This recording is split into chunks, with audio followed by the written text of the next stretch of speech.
تو کوئی اعتراض نہیں ہے، ٹک ٹاک کو استعمال کریں، دل کھول کر استعمال کریں، لیکن جب بھی وہ کوئی غلط عمل کریں گے اور اس کے ذریعے معاشرے میں بگاڑ لائیں گے تو معاشرے میں بگاڑ، چاہے وہ ہمارا مشرقی معاشرہ ہو چاہے وہ ویسٹ ہو، کسی بھی معاشرے میں اس چیز کی اجازت نہیں ہوتی۔ ٹرانسجینڈرز کے اپنے جو رائٹس ہیں ان کے متعلق ہمیں کوئی شک نہیں ہے۔ ٹرانسجینڈر اگر کسی انلیگل ایکٹیویٹی میں انوالو ہوں گے تو کیا کوئی اور صنف جو ہے، چاہے وہ مرد ہو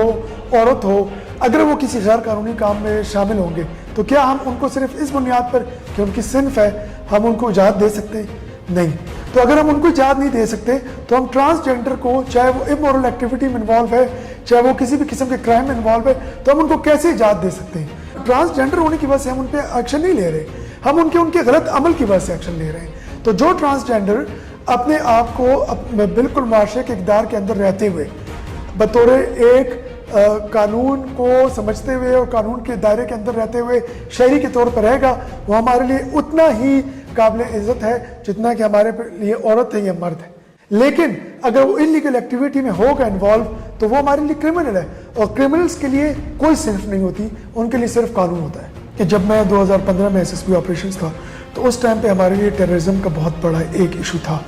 اور وہ ایشو یہ تھا کہ کیونکہ APS کا واقعہ ہوا اس کے بعد میری تعیناتی ہوئی تھی، تو ہمارے لیے بہت بڑا چیلنج تھا کہ ہم اسکولوں کو سیکیور کریں، ہم کہیں بھی بچوں کو سیکیور کریں، اور اس کے علاوہ آپ کو پتہ ہے کہ اس ٹائم پر پبلک پلیسز میں دھماکے ہوتے تھے، اور ان دھماکوں کی وجہ سے بہت زیادہ جانی نقصان ہوتا تھا، عام عوام کا بھی ہوتا تھا۔ ابھی ہم نے دیکھا ہے کہ کچھ پیٹرن جو ہے وہ ٹیررزم کا بھی بدلا ہے، اور وہ کوشش کرتے ہیں کہ وہ ٹارگیٹڈ کلنگ کریں لا انفورسمنٹ ایجنسیز کی، پولیس کی۔ تو ایک پیٹرن جو ہے جو ٹیررزم کا وہ چینج ہوا ہے، اس پیٹرن کے چینج ہونے کی وجہ سے پبلک کے حوالے سے تو کوئی چیزوں پہ ہمیں یہ ہے کہ کچھ سیکیور ہوئی ہیں، لیکن جو لا انفورسمنٹ کے ادارے ہیں، جو پولیس ہے، اس میں ہمیں محتاط ہو کے ٹارگیٹڈ آپریشنز کرنے کی بڑی ضرورت ہے۔ تو ایک تو یہ ہمارے لیے ایک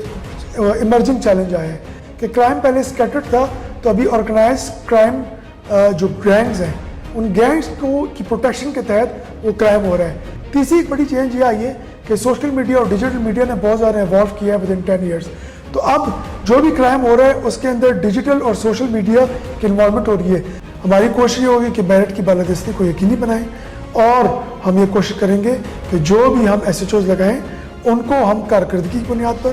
ان کی اچھی ریپیوٹ کی بنیاد پر، اور پبلک کے اندر وہ کمیونٹی پولیسنگ بھی کرتا ہے، وہ عوام سے اس کی گائیڈنس بھی لیتا ہے، اور وہ آپریشنلی فیلڈ میں رہتا ہے۔ ایسے تمام آفیسرز کو تعینات کریں گے، اس میں ہم بھرپور کوشش کریں گے کہ میرٹ کے اوپر کوئی کمپرومائز نہ ہو، اور اچھے اور میرٹ کی بنیاد پر سینئر آفیسرز کو تعینات کیا جائے۔